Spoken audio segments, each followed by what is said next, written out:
Welcome to the deep dive. When most of us picture an expat in Asia, the image is often kind of stuck, right? Like maybe the Yeah, 1990s. the sharp suit, big corporate posting, Yeah, Singapore maybe, I, big relocation package. exactly. Yeah. That whole thing. But our sources today, they basically blow that image right out of the water. Asia is seeing this, well, massive surge in its expatriate population and the demographics. Total different now. We're talking really unique, often self-funded communities hmm driven by lifestyle choices popping up in places like Thailand, Indonesia, Vietnam, places far beyond those traditional, international business hubs. Right, it's not just the financial centers anymore. So we really dove deep into these articles. They focus on these new communities, the diversity trends, and also the really personal reasons driving people to move. Okay, so let's unpack this. Our mission, really, All right. is to understand two main things. First, what exactly is drawing this incredibly diverse, non-corporate group to Asia? And second, how are they managing? Without that big company HR department holding their hand, how are they actually building support networks, finding their tribe once they get there? I think the key takeaway really for you, the listener, is just how much the whole expat profile has, well, democratized. Democratized. How so? Well, the barriers to entry have just plummeted, and that's because the motivation itself has shifted. It's no longer just about climbing the corporate ladder or maximizing the bonus. It's more personal. Exactly. It's about quality of life, it's about affordability, and for many, it's this search for, real self-discovery. That completely redefines what success even looks like for an expat today. That shift in motivation. Yeah. That leads us right into our first segment, doesn't it? Yeah. Looking at this new landscape, the sources are really clear. Asia is now seen as a, quote, prime destination, not just for opportunity, but because it feels more sustainable for more people. And what's fascinating there is the underlying economic equation, how that actually enables this sustained diversity. You've got the core attractions, everyone talks about affordability, the cultural richness, strong growth opportunities in many places. Right. But they combine in a way that offers a really tangible long-term alternative, especially compared to, say, high-cost Western capitals. Yeah, definitely. But that affordability piece, Yeah. it only really works if the right kind of infrastructure is there to support it, right? Absolutely. That infrastructure piece is, well, it's the linchpin.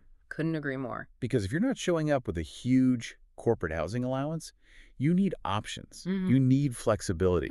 I noticed the sources kept bringing this up, maybe implicitly sometimes, but the need for reliable sort of midterm living arrangements, things like service apartments, extended stay places. Yes, that's exactly it. That infrastructure is what makes the whole thing viable. Think of it that historically moving abroad often meant locking into a really restrictive one-year lease. Which is a huge commitment, financially and logistically. A massive barrier, especially if you weren't on a big corporate package.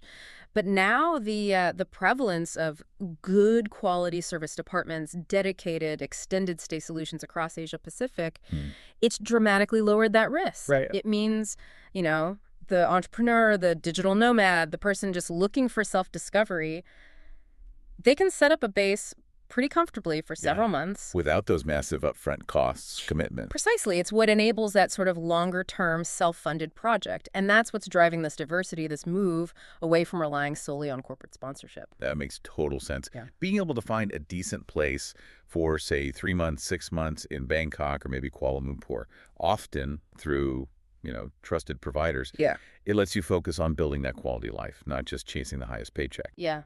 But I wonder, if this surge keeps going, how long until places like Thailand or Vietnam maybe lose that affordability edge? Yeah. Is there a risk of pricing out locals in those expat hotspots? That's a really crucial question, the sustainability question. The sources, well, they don't give us a crystal ball, no definite timeline, but they do kind of imply that the sheer speed and volume of housing development in many of these fast-growing Asian cities, it might actually absorb this demand for longer than we'd maybe expect, longer than, say, in a more restrictive European city.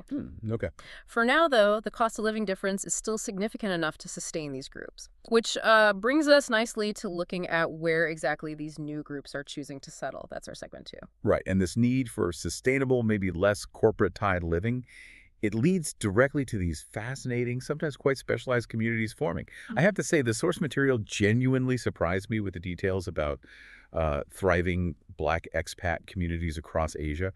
It really challenges those older perceptions of who's moving there. Absolutely. And the geographic breakdown is really telling because the motivation often dictates the location. So you see Black expats in South Korea, for instance, often centered around English teaching roles.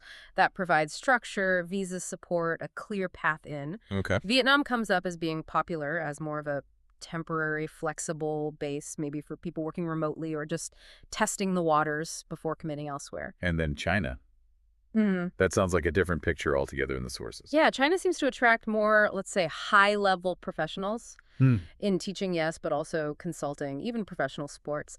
And the sources suggest a pattern there of more rooted, maybe longer-term settlement. They even mention families enrolling kids in international schools. Interesting. So more established, perhaps. Potentially, yeah. And then you pivot to the pure lifestyle choice, which is really exemplified by Indonesia, specifically Bali. Bali. Right. The appeal there is pretty clear. The tranquil environment, obviously the beaches, the affordable living. The draw seems to be peace, maybe an escape from complexity. Just focusing purely on lifestyle. But the place that really jumped out from the sources, the one they almost called a Mecca, seemed to be Thailand, both Bangkok and Chiang Mai. Definitely. The combination of low cost of living and a really robust entrepreneurial scene seems key there. And what really stood out to me was how active the community structure is described as being. They talk about weekly dinners, regular meetups. Yeah. They're not just passively hoping a social life appears. They seem to be actively, engineering it. That's exactly it. And this raises such a vital point.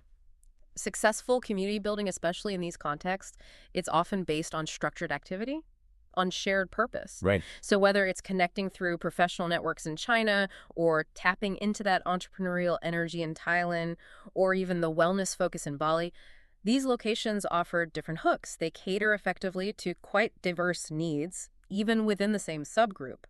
But it's that proactive creation, those weekly dinners, the meetups you mentioned, that's what actually transforms a bunch of individuals into a genuinely supportive tribe. That structural element, how people go from just being, expats living near each other to actually being a community. That's where it gets really compelling. Which moves us into segment 3. Here we shift focus a bit, looking at the role of shared interests, especially sports, as this really pivotal tool for bridging sometimes incredibly diverse expat groups. It makes perfect sense, doesn't it? Sports offer this immediate, often nonverbal common ground. Yeah. It just cuts across all the language and cultural barriers you inevitably find in a transient population. They act as these ready-made social anchors, providing instant structure outside of maybe work or just daily life. And the material is a great example. Yeah. The Asian-Japanese Rugby Cup, the AJRC, is held each year in Malaysia. And this tournament specifically brings Japanese expats together, but from various countries all across Asia. The sources don't just frame it as a game. No, it's more than that. Right. They really emphasize its deeper role in easing that transition into what could be totally unfamiliar cultures. It's like this physical, communal connection back to home, even when you're far away. A touchstone. Exactly. And then, totally different vibe, you have the Jakarta Expat Tennis Ladder in Indonesia.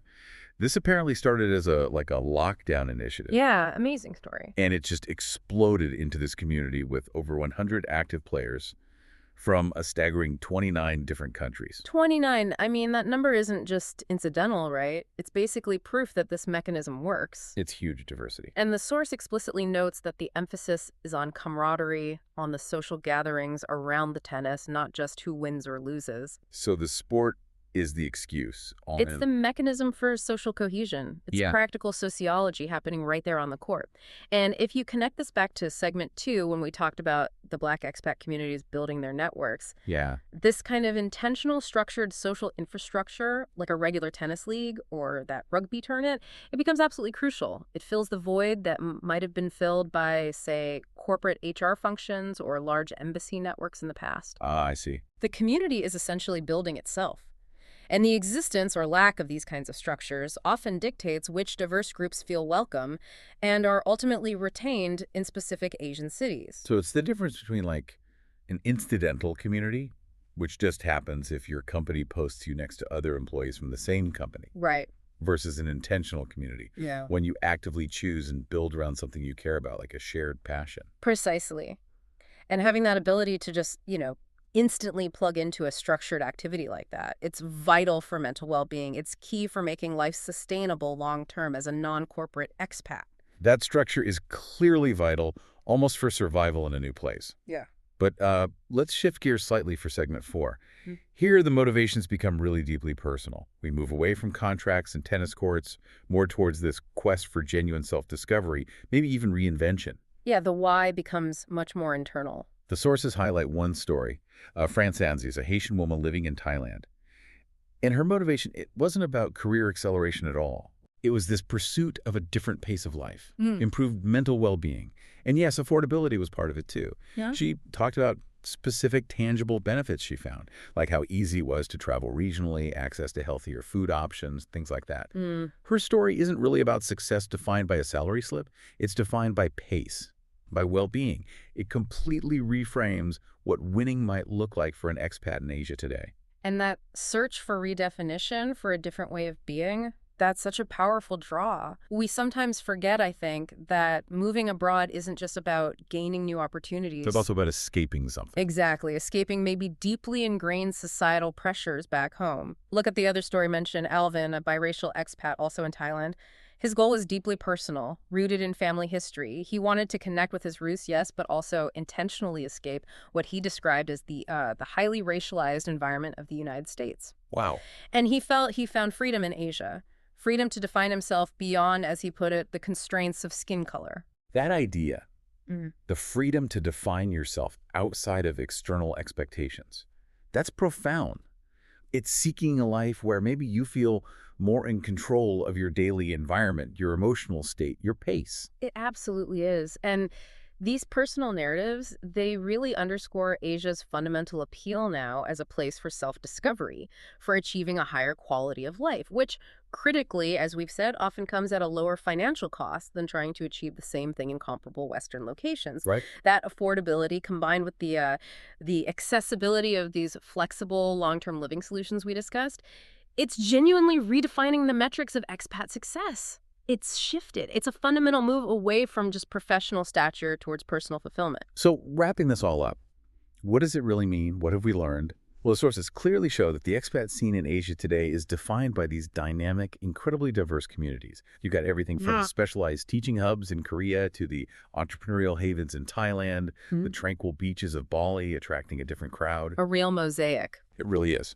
And these groups are strategically choosing locations based on affordable, quality, long-term living, which, as we noted, is often made possible by the availability of accessible extended stay solutions, service departments, that kind of thing. And crucially, their social bonds, their strong community ties. They're not being forged by corporate memos or company picnics anymore. Sure. They're built through intentional shared activities like rugby tournaments, tennis leagues, those weekly communal dinners, grassroots stuff. The driving force behind this huge surge seems undeniably lifestyle-centric now. It proves the whole definition of expat is way more flexible today. It's driven by this search for community, for self-definition, much more than just status or a job title. Yeah, the sources really hammer home the absolute importance of that specific cultural and social infrastructure. You need the low cost of living, you need accessibility, and you need those structured social outlets like the sports leagues. That's what attracts and retains these diverse expat groups. So here's something to think about. A final provocative thought for you, the listener. If this search for intentional community, for quality of life, is now the primary motivator, how quickly will governments and maybe urban planners in Asia need to adapt? Adapt their services, you mean? Exactly. Adapt their infrastructure, their approach to serviced offices, their long-term housing solutions. How quickly do they need to pivot to genuinely cater to these highly diverse, very lifestyle-driven subgroups? That's a big question of policy, of urban planning, and it's definitely something for you to mull over or maybe explore on your own.